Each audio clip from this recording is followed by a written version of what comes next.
ఇక మీరు దృశ్యం సినిమాకి కూడా సినిమాటోగ్రఫర్గా చేశారు.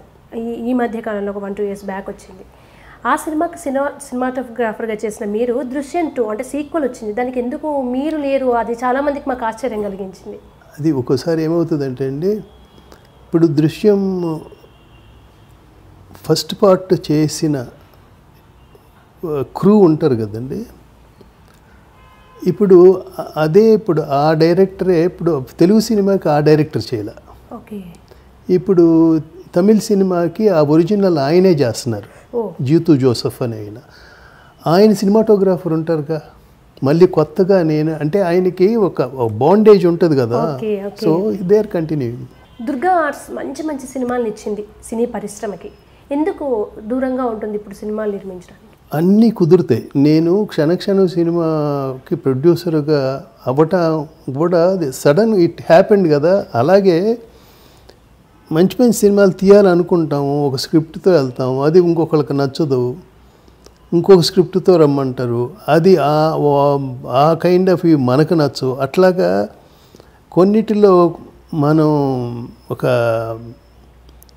రాజీ పడలేక. రాజమౌళి గారితో సినిమా చేస్తున్నారని ఒక టాక్ వచ్చింది, అందులో ఎంతవరకు నిజం? అవునండి, అవును. దుర్గా ఆర్ట్స్లో మహేష్ బాబుతో నెక్స్ట్ ఈ RRR తర్వాత కేఎల్ఆర్ ఆ సినిమాని మొదలవుతారు. సార్, ఇప్పుడు మీరు ఇందాక ఒక సందర్భంలో రెమ్యునరేషన్ టాపిక్ వచ్చింది. మీరు కెమెరా పట్టుకున్నప్పటి నుంచి ఇప్పటిదాకా చూస్తున్నారు, అన్ని రంగాల్లో డబ్బులు చాలా పెరిగిందంటే ఇవ్వడం తీసుకోవడం కోట్లల్లో 100 కోట్లల్లో అయిపోతుంది బడ్జెట్ అంతా కూడా. ఇది ఆనందించదగ్గ పరిణామమే అంటారా? భవిష్యత్తులో ఏమైనా ఇబ్బంది ఉంటుందా దీనివల్ల? ఒకటి ఏంటంటే అండి, ఒక్కొక్క స్క్రిప్ట్కి ఒక్కొక్క ఈ పరిధి ఉంటుంది కదండి. అది డిపెండ్స్ అండి. దీనికి కొలమానం లేదు. ఇప్పుడు బెన్హార్ 10 Commandments లాంటి సినిమా ఒక 50 కోట్లలో తీయలేరా అంటే అది డిపెండ్స్. దానికి అంత ఖర్చు పెడితేనే దాని హిస్టారికల్ బ్యాక్డ్రాప్స్ కానీ, అటువంటి సెట్స్ కానీ, అటువంటి స్పెషల్ ఎఫెక్ట్స్ కానీ అన్నీ చెయ్యాలంటే తప్పదు. పాన్ ఇండియా వైపు తెలుగు సినిమా చాలా వేగంగా దూసుకువెళ్తుంది. మీకు ఎలా అనిపిస్తుంది పరిణామం అంతా? ఇప్పుడు ప్రతి కొత్తదనాన్ని మనం ఆస్వాదించాలండి, అది నేను నమ్ముతా. మంచిదే అండి, నథింగ్ రాంగ్.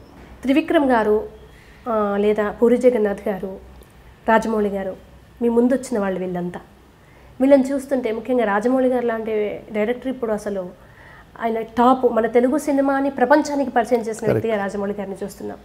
ఈ వే ఆఫ్ టేకింగ్, వాళ్ళు కొత్త కొత్తవి నిర్ణయించుకుంటున్న విధానాలు చూస్తున్నప్పుడు స్టార్టింగ్లో మీరు భయపడ్డారా? ఈ నిర్ణయం ఇంత ధైర్యమైన నిర్ణయమా, ఇంత బడ్జెట్ అని భయపడ్డ సందర్భాలు ఉన్నాయా?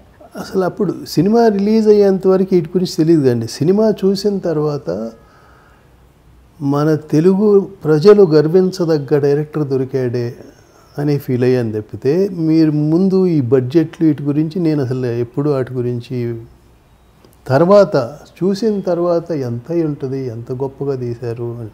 సినిమాటోగ్రఫర్గా ఉన్నప్పుడు రకరకాలుగా ఉంటాయి. ఒకటేమో లవ్ స్టోరీ ఉంటుంది, ఒకటేమో ఫైటింగ్ ఉంటుంది, ఒకటేమో కొంచెం మీరు అన్న ఫ్యామిలీ డ్రామా ఉంటుంది. ప్రొడ్యూసర్గా, డైరెక్టర్గా మీకు ఎటువంటి తరహా చిత్రాలు ఇష్టం? అదండి, ఎన్ని హ్యూమన్ వాల్యూస్ ఉండే ఏ సినిమా అయినా ఇష్టమేనండి నాకు. అది ఎటువంటిదైనా పర్లేదు. మీరు ఇందాకన్నా ఎమోషన్స్, వాల్యూస్ అవి మాత్రం బేస్ అది ఉండాలి. కరోనా టైంలో థియేటర్స్ నుంచి ఓటీటీకి మారింది. అంటే సినిమా తన ప్రయాణాన్ని, తన నడకను మార్చుకుంటూ ప్రవహిస్తున్న నదిలాగా ఉంది. ఇప్పుడు ఓటీటీ వైపు మళ్ళింది. సినిమా వాళ్ళకి ఓటీటీ ఎంతవరకు లాభదాయకం? ఇది ఇలాగే కంటిన్యూ అయితే ఏమైనా నష్టపోయే అవకాశం ఉందా ఓటీటీపై? ఏమీ లేదండి, ఏమీ లేదు. సినీ రంగంలో పనిచేసే వర్కర్స్కి కానీ వీళ్ళకి కానీ అందరికీ పని దొరుకుతుంది. అన్ని రకాలుగాను చిన్న నిర్మాతలు, అంత పెద్ద బడ్జెట్స్తో తీయలేనటువంటి వాళ్ళు ఇట్లాంటి మంచి మంచి చిన్న చిన్న స్క్రిప్ట్లు, ట్రూ స్టోరీస్ లాంటివి ఎటువంటి తీయొచ్చు. అన్ని రకాలుగాను మంచిదేనని నా ఉద్దేశం అండి.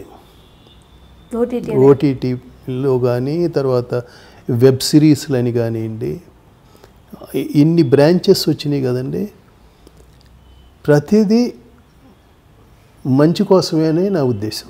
సార్, ఇప్పుడు పూరి కనెక్ట్స్ కానివ్వండి, గుణశేఖర్ గారు కానివ్వండి, కొత్త వాళ్ళకి అవకాశాలు ఎక్కువగా ఇస్తూ రకరకాల అంటే కథల కార్ఖానాలు పెడుతున్నారు వాళ్ళు, దాని నుంచి సెలెక్ట్ చేసుకోవచ్చు.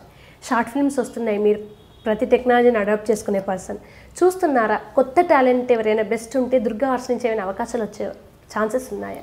First I believe in script అండి. అటువంటి స్క్రిప్ట్కి ఎవరు రైట్గా కావాలనుకుంటామో ఆల్వేస్ నేను తప్పకుండా నాకు కొత్త వాళ్ళతో చేయకూడదు.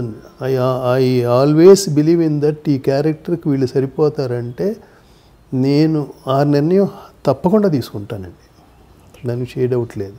లియో ఎంటర్టైన్మెంట్ ఈ ఛానల్ని ప్లీజ్ సబ్స్క్రైబ్ చేయండి, షేర్ చేయండి, లైక్ చేయండి. Please subscribe to Leo Entertainment. Please subscribe to Leo Entertainment YouTube channel. Subscribe Leo Entertainment channel. Leo Entertainment. Please subscribe this channel.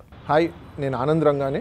Please subscribe to Leo entertainment. ఇలాంటి interesting videos కోసం తప్పకుండా మా ఛానల్ని subscribe చేయండి.